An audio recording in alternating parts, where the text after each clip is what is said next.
પાટનગરી ખાતે 146 વર્ષ પૂર્વે ઐતિહાસિક ગણેશ મહોત્સવનો પ્રારંભ થયો હતો।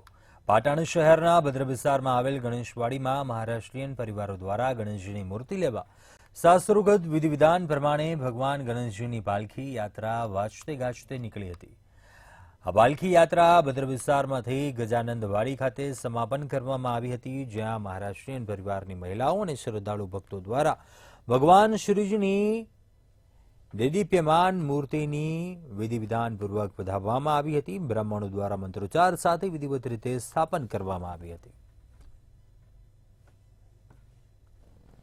આ ગણેશોત્સવ 1878ની સાલમાં અમારા વહીવટદાર હતા, જે મામલતદાર ભૂતપૂર્વ, તેઓ ગોવિંદરાવ યશવંતરાવ, એમના વખતમાં આ સામાજિક એક રસ્તા અને સર્વોને બધાને માધ્યમોમાં એકત્ર કરવા માટે શરૂ કરવામાં આવ્યો હતો।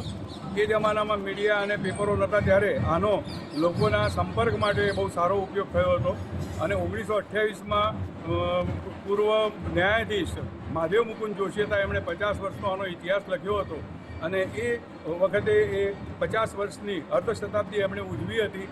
147 વર્ષથી ચાલતો આ સાર્વજનિક ગણેશ મહોત્સવમાં વિશેષતા એ છે કે એની માટી જે છે ગણપતિ બનાવવા માટે એ ઇકો ફ્રેન્ડલી હવે ચલણ થયું છે, પણ 146 વર્ષથી આ એક માટીમાંથી જ ગણપતિ બને છે અને આ માટી જે આ વખતે ગણપતિ બન્યા એનું વિસર્જન થશે ત્યારે એ માટીના રજકણો લઈ જે પાટલા ઉપર સ્થાપિત ગણપતિ છે એ પાટલા ઉપર માટી ચોટેલી રહે જ છે, તો એ માટી ફરીથી નેક્સ્ટ ટાઈમ ગણપતિ જ્યારે બનશે ત્યારે એની અંદર એનું મિશ્રણ કરીને ફરીથી ગણપતિની મૂર્તિ એક ધાર્મિક વિધિ પ્રમાણે એ ગણપતિના અથર્વશીર્ષ બોલીને એની મૂર્તિકાર વડોદરા ખાતે કમલાકર બાપટ અને મહસ્કર રવિ મહસ્કર આ બે જણા બનાવે છે। અત્યારે વર્ષો પહેલાં મારા દાદા બાબુરાવ મોરેશ્વર દેવધર એ બનાવતા હતા।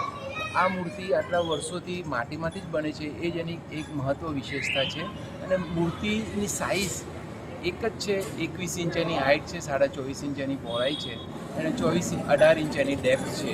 અને આ મૂર્તિ આ જ કરવામાં આ જ વર્ષોથી આ જ બને છે, એ જ ગણપતિની વિશેષતા, એના કારણે એની ધાર્મિક પરંપરા પણ સચવાય છે।